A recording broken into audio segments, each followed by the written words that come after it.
नमस्कार दोस्तों, मैं हूं सोनाली। स्वागत है आपका हमारे YouTube चैनल पे। मैंने पहले 2 वीडियो बनाए थे, एक कट-ऑफ को लेके और दूसरा नॉर्मलाइजेशन को लेके, जिस पे आप लोग लगातार कमेंट कर रहे हैं और कुछ क्वेश्चन कर रहे हैं। तो उन्हीं क्वेश्चंस का आंसर मैं लेके आई हूँ इस वीडियो के माध्यम से, और जिसे मैं पॉइंट्स वाइज बताऊँगी। तो पहला पॉइंट रहेगा गर्ल्स कट-ऑफ को लेके। गर्ल्स बहुत ज़्यादा परेशान हैं और पूछ रही हैं कि हमारा कितना कट-ऑफ जाने की उम्मीद है। दूसरा पॉइंट रहेगा फॉर्म करेक्शन को लेके। कुछ बच्चे बहुत परेशान हैं, एससी हैं तो जनरल लिख गया है, ओबीसी हैं जनरल लिख गया है, फीमेल है मेल लिख गया है। इन समस्याओं का हम सल्यूशन लेके आए हैं। और जो तीसरा पॉइंट हमारा है वो रनिंग को लेके रहेगा कि रनिंग कब तक होगी, कि कौन कौन से बच्चे रनिंग करें, किस तरीके से करें। तो सबसे पहले देखते हैं हमारा पहला पॉइंट, गर्ल्स कट-ऑफ। गर्ल्स, आप लोगों को परेशान नहीं होना है।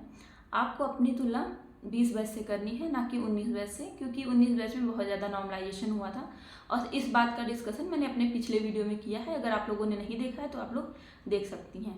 तो आप देखिए कि 20 बैच का कितना क्या रिजल्ट आया था। तो 20 बैच में बहुत ज़्यादा हाई कट ऑफ नहीं गई थी गर्ल्स, और इसीलिए गर्ल्स और बॉयज़ का एक ही रिजल्ट आ गया था, जिसपे रनिंग करा दी गई थी।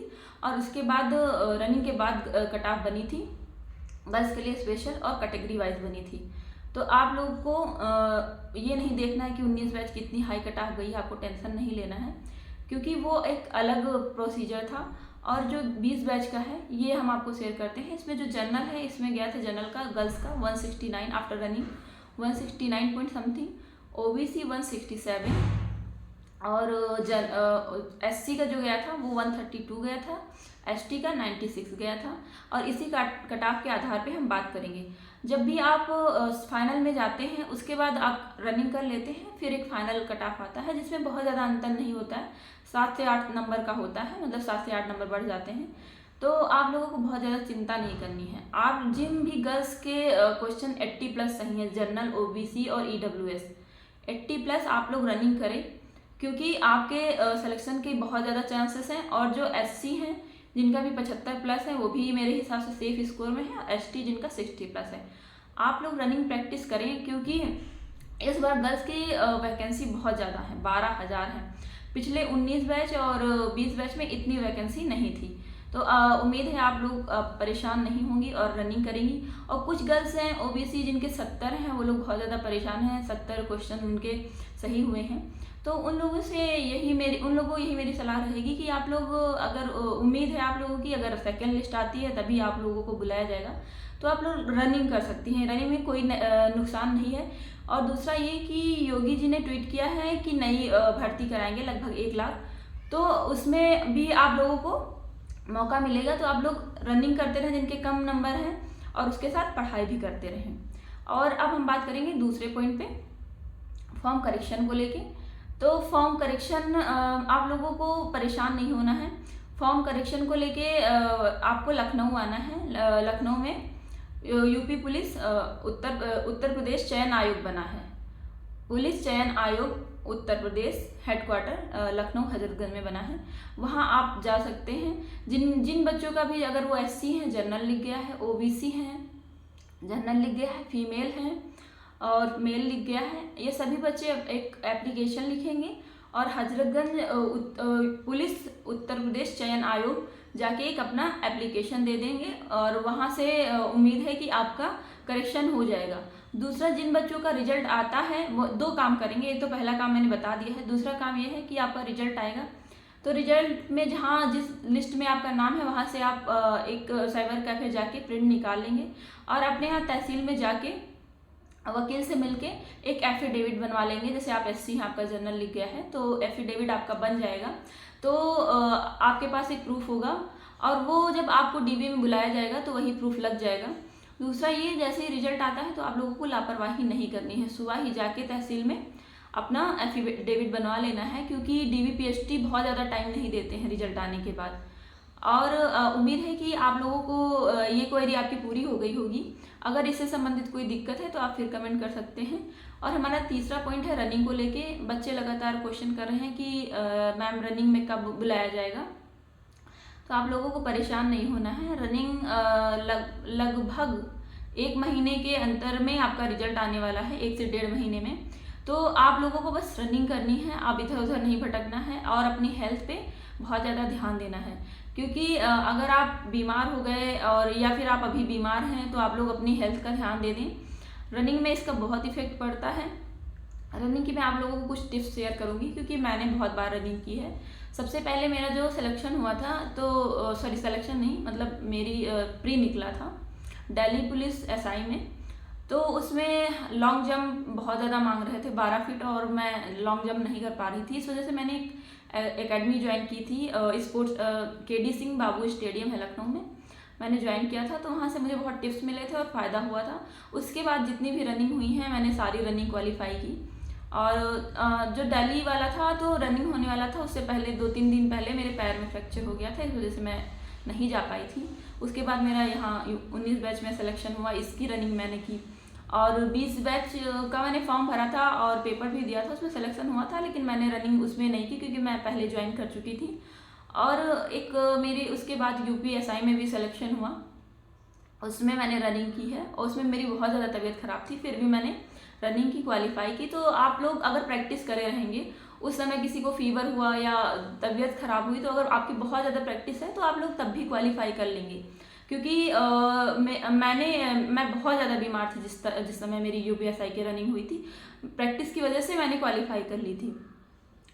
तो आप लोगों को परेशान नहीं होना है, आप लोग लगातार बस रनिंग करते रहें। और रनिंग किस तरीके से करेंगे, आप रनिंग करने जाएंगे तो एक जैसे कि लंबा नहीं दौड़ेंगे कि आप लड़की, पहली बात जो लड़कियां हैं 14 मिनट में उनको 2400 मीटर दौड़ना है, और जो बॉयज़ हैं उनको 25 मिनट में 4800 मीटर दौड़ना है। तो आप लोग जैसे लड़कियां हैं, आप लोग 400 मीटर का एक राउंड, जैसे कि आप ग्राउंड में हैं, पार्क में हैं, तब तो आप पार्क में रनिंग करें। और गांव में सुविधा नहीं मिलती है तो वो लोग रोड पे रनिंग करते हैं। तो सबसे पहले आप लोगों से रिक्वेस्ट है कि आप लोग रोड पे रनिंग ना करें, मेन रोड पे ना करें, क्योंकि बहुत ज़्यादा वाहन चलते हैं तो उसमें एक्सीडेंट बहुत ज़्यादा होते हैं, तो ऐसी गलती ना करें। अगर आप रोड पे दौड़ने जा रहे हैं, आपके यहाँ सुविधा नहीं है, तो आप किसी अपने घर में किसी बहन भाई किसी को साथ में लेके जा सकते हैं जो आपका ध्यान रखेगा, आप रनिंग करते रहेंगे। और रनिंग करते समय आप थोड़ा अच्छे शूज़ ले लीजिएगा, क्योंकि शूज़ का बहुत ज़्यादा रोल होता है रनिंग में, उससे आपकी स्पीड भी सही रहती है और जो है आपको ज़्यादा प्रॉब्लम नहीं होती है, पैरों में दर्द वगैरह नहीं होता है। और आपको ये भी ध्यान देना है कि जहाँ आप रनिंग करें वो रास्ता क्लियर होना चाहिए, वहाँ पे गड्ढे नहीं होने चाहिए, क्योंकि गड्ढे से मोच वोच आने की संभावना रहती है। और शहरों में तो आप निकटतम जो भी स्टेडियम है वहाँ जा सकते हैं। और मैं आप लोगों से ये कहना चाहती हूँ, जब भी आप रनिंग करें तो जो पहला आपका चक्कर होगा, मैंने तो निर्धारित किया था कि जैसे मुझे 2400 मीटर दौड़ना था। तो अभी मैं लखनऊ में थी जब इसमें सिलेक्शन हुआ था, तो वहाँ स्टेडियम था, मुझे कोई दिक्कत नहीं थी। लेकिन जब यूपीएसआई में मेरा सिलेक्शन हुआ था उस समय मेरी पोस्टिंग बलिया में थी, तो एक गांव में पोस्टिंग थी, तो वहाँ पे पार्क की कोई व्यवस्था नहीं थी। तो मैं जाती थी, जो थोड़ा आउटर रोड थी वहाँ पे मैंने नाप लिया था, आप बाइक से नाप सकते हैं।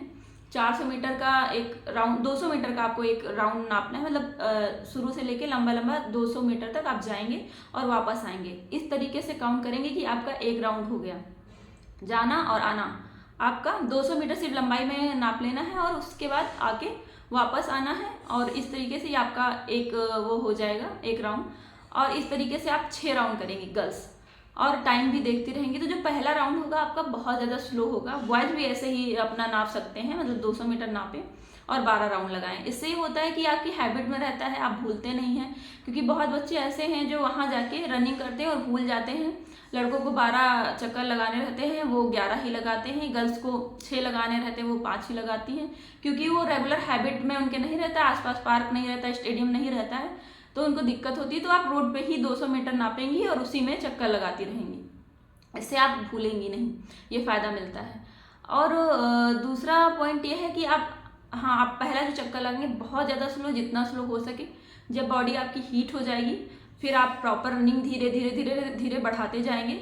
और जब भी आपका चौथा राउंड आएगा, चौथे से आप स्पीड बढ़ाएंगे, और जो आपका 5वां राउंड होगा, लास्ट राउंड होगा, 5वां राउंड उससे में और बढ़ाएंगे। और जो लास्ट राउंड होगा उसमें आप जितनी मेहनत किए हैं शुरू से लेके, पढ़ाई से लेके, उन सभी मेहनतों को याद करके जितना हो सकेगा उतनी आप स्पीड बढ़ाएंगे। और बॉयज़ आप लोगों को यही मतलब जो मैंने गर्ल्स के लिए आइडिया बताया है, यही आइडिया आप लोगों की को भी अपनाना है। आप भी 200 मीटर नापें और पहला जो राउंड होगा बहुत स्लो करना है, क्योंकि आप लोग अगर अचानक से रनिंग ज़्यादा कर लेंगे तो आप थक जाएंगे, तबीयत भी ख़राब हो सकती है। शुरुआत में लगभग 1 हफ्ते आप लोगों को आराम से रनिंग करनी है। जिन लोगों का वेट ज़्यादा है वो पहले थोड़ा टहलेंगे, और गर्ल्स एंड बॉयज़ पहले आप लोग थोड़ा सा टहल लेंगे, फिर हल्की रनिंग करेंगे, फिर स्पीड रनिंग की बढ़ाएंगे। तो उम्मीद है आप लोगों को जो मैंने तरीका बताया वो पसंद आया होगा। और अगर आप लोगों को कोई क्वेश्चन करना है तो आप कमेंट के माध्यम से हमसे क्वेश्चन कर सकते हैं। और आपका नेक्स्ट वीडियो है मेडिकल को लेके, वो हो सकता है आज शाम को या सुबह तक अपलोड हो जाएगा।